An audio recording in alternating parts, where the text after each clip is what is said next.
let's go ahead and start from the beginning. I added a new fundamental. So let's go over the fundamentals first. Again, these are affirmations. These are things that I hold very, very true to my heart. Number one is you can make up in skill but you lack in numbers. Look, if you guys have been following me, you guys listen to me, I am a broken record. If you don't practice, you're not going to get better, and you can make up in skill where you lack in numbers.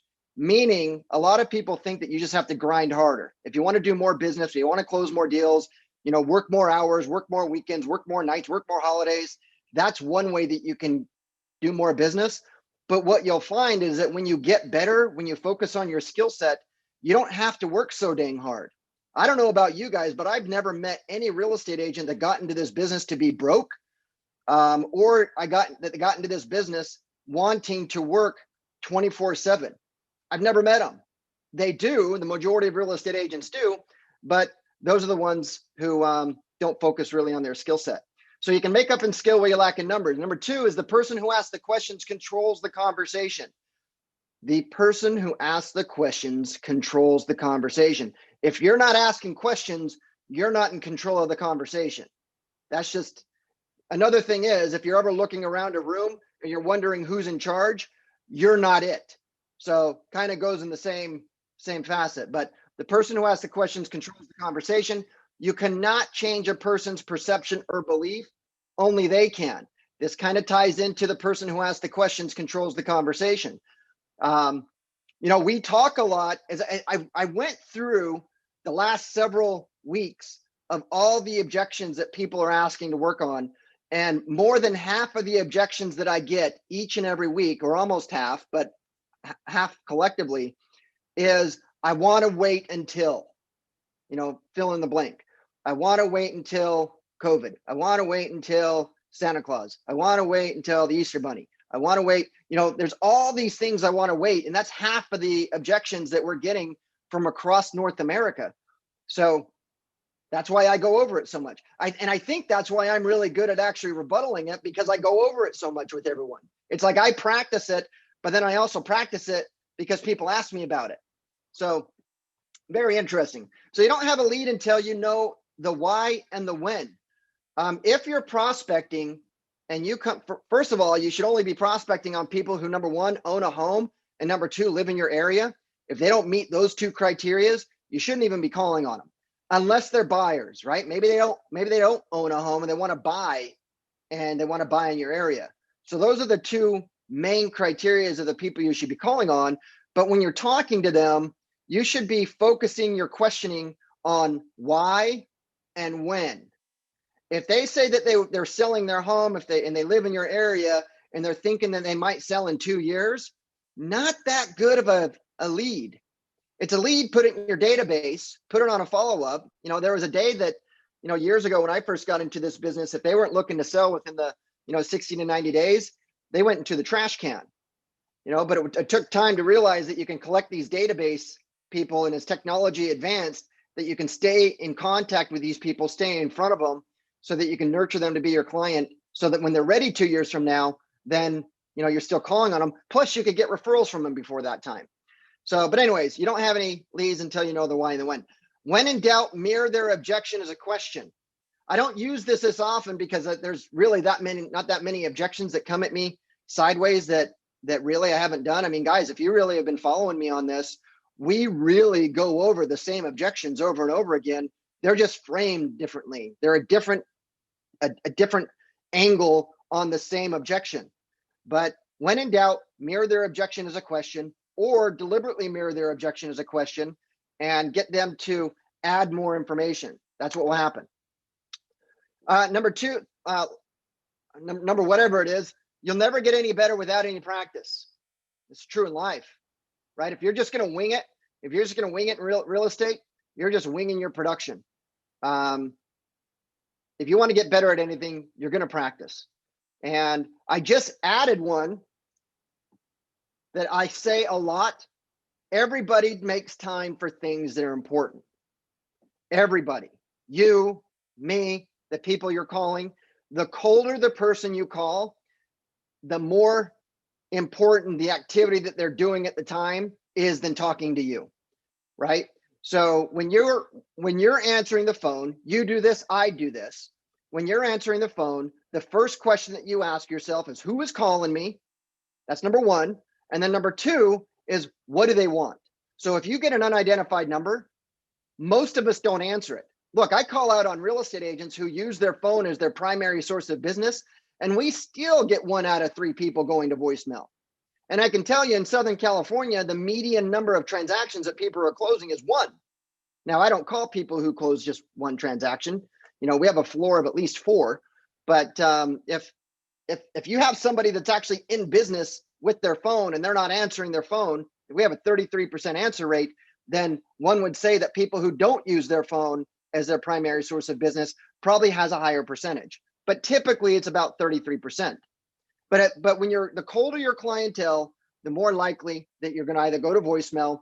But when they answer the phone, you have about 5 seconds to introduce who you are, and then say, the reason I'm calling is because, right? And then you tell them, right? And then once you get that, now you can go on with your script.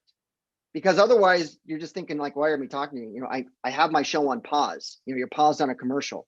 I answered this phone and I'm in the middle of eating my potato chips. Why are you calling me? Right? If you're a cold call, then then eating potato chips, watching TV might be more important than talking to you, except that everybody makes time for things that are important. So without further ado, that's what I got to say. Now, here's the thing. We're going to kind of go through some of the normal things, but I want to go through a fundamental technique that you can use, okay? And really what it comes down to is, what is it about X that's important to you? Okay, so that's what I want to talk about. So I went through and I took all the objections that we did last week, and we're going to go through it. And the one response we're going to do is, what is it that's important to you about X? Okay. Now, my best friends in the business. Okay. If you've been in the business longer than a day, you've actually gotten this objection. If you've talked to more than one prospect, you've gotten this objection. In fact, if you're in California, there are more agents in California than any other plan. I think I thought that there was, I think 70% or 5 and 1, or I can't remember, but the majority of real estate agents are in California across the nation. I'll have to look up that number. But my best friends in the business. You know, Mr. Seller, I get it. A lot of people have friends in the business. All my friends are in the business. If you don't mind me asking, what is it that's important to you about working with your best friend? It's a fair question, right? What is it that's working with your best friend that's important to you? Right now, look at how I did that. I acknowledged what they said. Didn't agree with it. I acknowledged what they said, and then I deflected. Most people have a friend in the business. And then if you don't mind me asking, I'm not being intrusive. They might mind that I'm asking, but the fact that I'm saying, hey, if you don't mind me asking, makes it so it's a little bit smoother of a transition.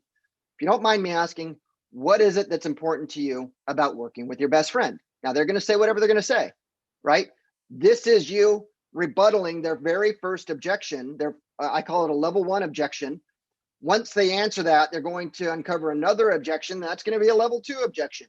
Typically, you don't go past a level 2 or level 3, as long as you're confident and you answer it with clarity, right? So, Mr. Seller, I understand that you have a friend in the business. Everybody has a friend in the business, it seems like. But if you don't mind me asking, what is it that's important to you about working with your best friend? What is it that's important to you about working with your best friend and not choosing a realtor that is the best person for the job? Look what I did there, okay? I just did some serious NLP on them. For those of you that don't know what that is, that's neuro-linguistic programming. What is it that's important to you about working with your best friend and not working with the best person for the job of selling your home? Now, they might think that their best friend is the best person for the job of selling their home, but what I did there is I created doubt that they're not the best person. Now, they may actually come back on the objection and say, well, they are the best friend. Yeah, if you don't mind me asking, what's their name?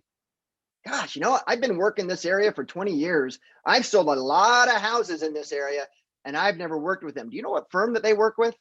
They work with XYZ Realty. Never heard of XYZ Realty, right? Now, of course, if it's a Keller Williams, if it's a major brand, you can't really do that. But if it's an independent brand, make no mistake, if I am going after somebody and they say an independent brand, I haven't heard of them, even if I had heard of them, because I want to put doubt in their mind. Okay, moving on. What do you do to get homes sold? You know, Mr. Seller, that's a really great question. In fact, most homeowners are curious about what it is that, what people do to get homes. If you don't mind me asking, what is it about the process of getting a home sold that's important to you? What's important? Now they're going to share with you what's important, right? Level 1, we're going to level 2. What is it that's important to you about selling homes? Well, if I'm going to sell the home and I have to pay a commission, I want to make sure that I'm hiring the best agent for the job and the one who has the most experience. Okay, now we're getting somewhere, right? They came at me with what I just did a whole flip on it. For those of you that have taken martial arts, have been in judo or anything, I did a reversal on them, right? So I took it. They thought that they had to lead in. They thought they asked a really legit question. What do you do to get home sold? That's a really great question. That is a really great question. Most homeowners want to know what it is an agent does. If you don't mind me asking, what is it that's important to you about knowing about what gets a home sold, and choosing your next agent? What is it? Number 3. Oh gosh, here's one that we don't get. We're going to wait until after the holidays. We're going to wait until after COVID-19. We're going to wait until after the elections, which is next week. Thank God. We're going to, because now there's one objection that's gone, right? But that objection is now going to be replaced on whatever drama is taking forth after the election on either the transfer of power, or they want to see what's going to happen with the new administration. They want to see what's going to happen. There's always something. It's always going. That's why I say that we're going to wait until, fill in the blank. So, let's just take COVID-19. Oh, you guys will laugh at this. I don't know if you guys saw this yesterday in the Facebook group, but me and a lot of other agents got evacuated because of the fires, and that just really screwed up my whole week. And I thought yesterday was Thursday.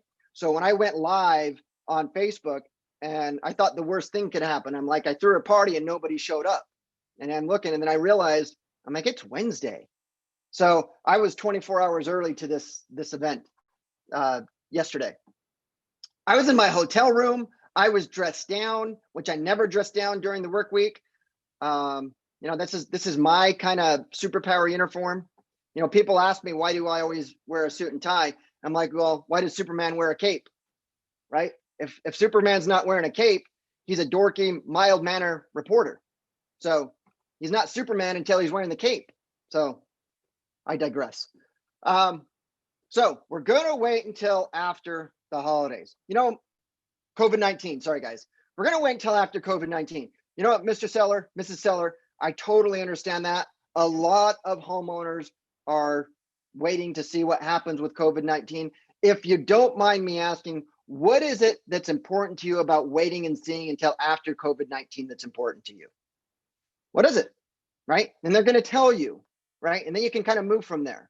The point of this exercise is that you can really take this one technique. You don't need to know a witty rebuttal to everything. You need to know the fundamentals of communication. And the fundamentals of communication, the fundamentals of persuasive communication is asking questions, right? What is it that's important to you about waiting until after the holidays? What is it that's important to you wait until after you think that COVID's going to get beat? What is it until after the elections do you think it's important to you? What is it that you think is important to you about waiting until after the elections, right? Okay, let's move on. I've never heard of you. Why should I meet with you? This is where I would go with, I would mirror their question I'd mirror their objection as a question.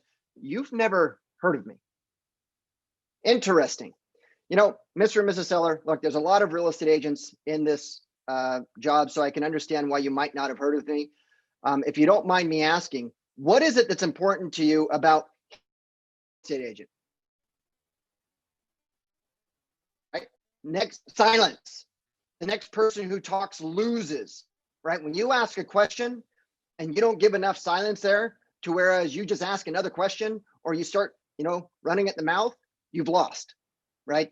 You've got to let their process in their mind. There's always been a time, it's happened to me, it's happened to you, that you're in a conversation and there's an uncomfortable silence and you're like, is it my turn to talk? I think it's my turn to talk. I think I'm supposed to talk. And then they talk and then talk, right? So knowing that that's how people do, you need to deliberately know that as a strategy. Look, I've never heard of you. Look, I've never heard of you. Mr. and Mrs. Seller, what is it that's important to you about hearing about the agent that you choose?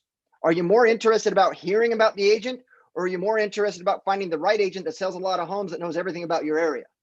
Okay, I just dropped some NLP on you guys, you know, this or that.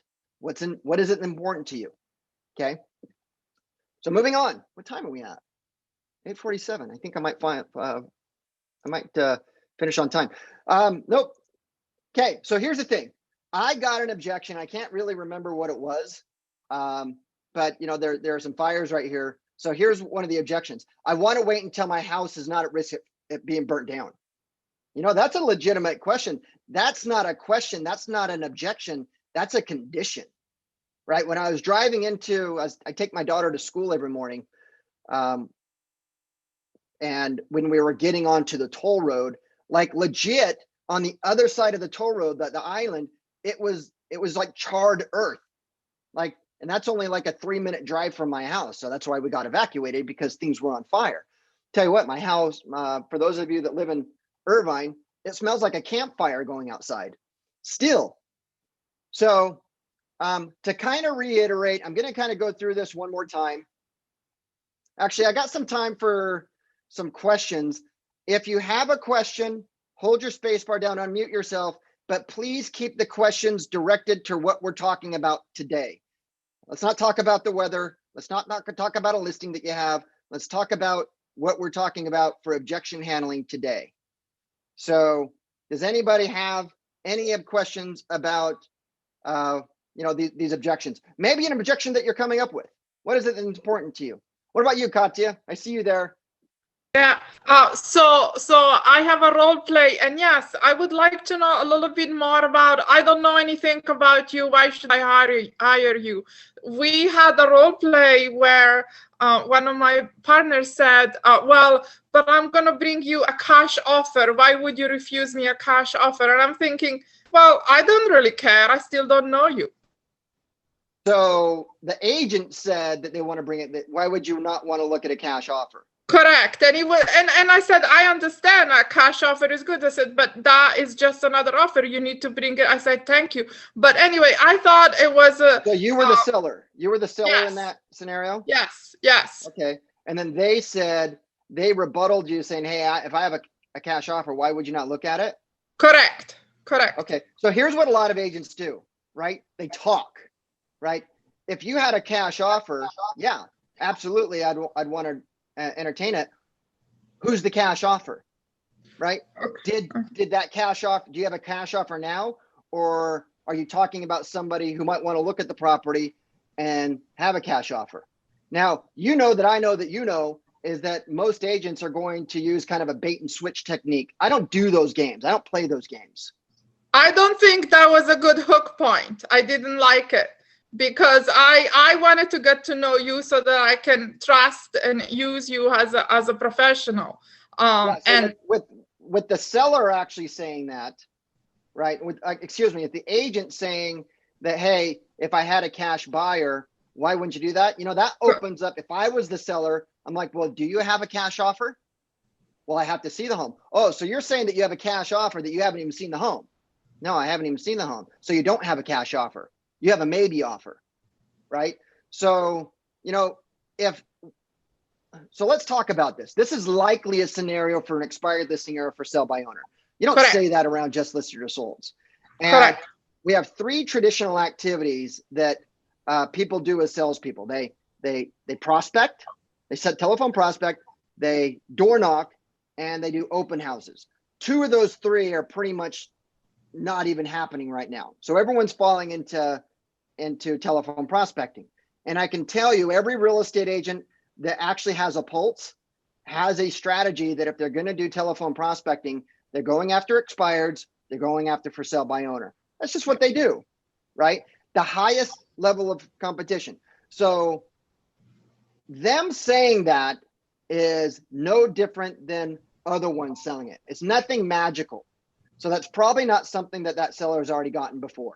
And he's probably getting annoyed by it because every agent's saying that they have a cash offer. I have a cash offer. Ring, ring. Hey, I have a cash offer. Ring, ring. Hey, I have a cash offer. Right? So I don't think that's going to do a whole lot of credibility. They need to fall back on their skill set, which most agents don't practice. So therefore, they're not very highly skilled. It's one thing about learning how to do a punch. There's another thing about actually practicing how to do a punch. Same thing with this, right?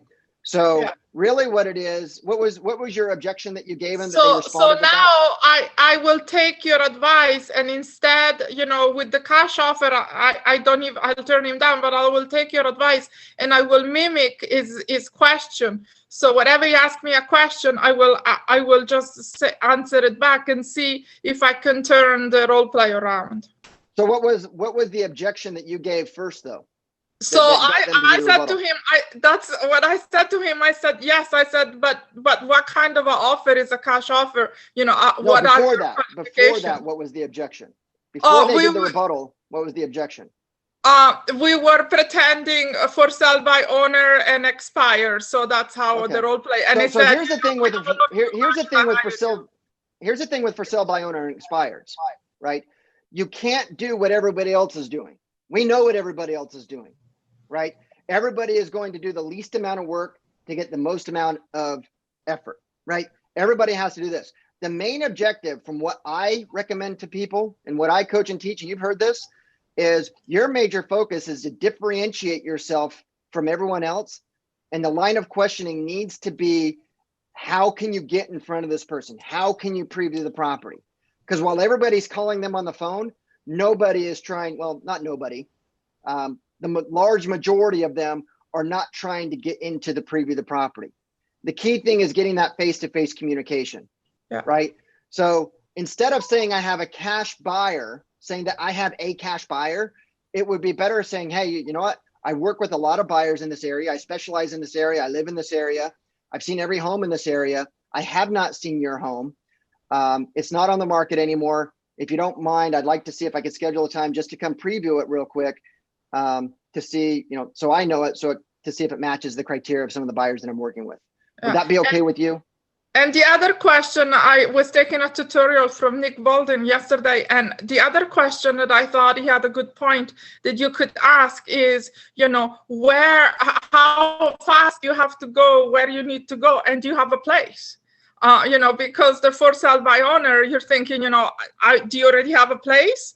And, how is important for you to sell this house? So those are the other two questions that I could ask. So let's stop right there. Here's the other problem with that is a lot of people think that they actually have rapport with somebody when they answer the phone and you don't, right? So questions like that are very intrusive until you've actually built rapport with somebody.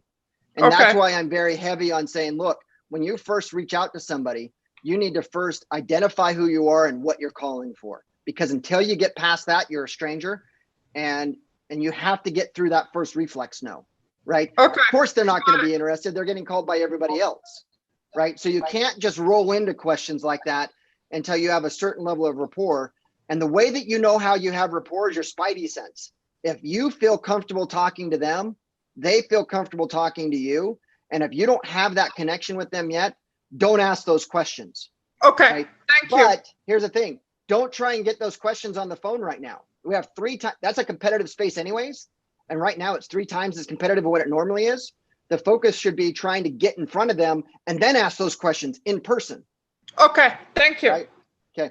So guys, I got 8:55. I got to go on to my next meeting. I appreciate you guys showing up live that you did. I appreciate the ones that are watching role play. We're going to do this again next Tuesday, but go ahead and practice. What is it important to you about such and such? And then worry about the objections after that. So, all right, guys, thanks for tuning in. I'll catch you guys next week. Bye. Thank you. Thank you so much.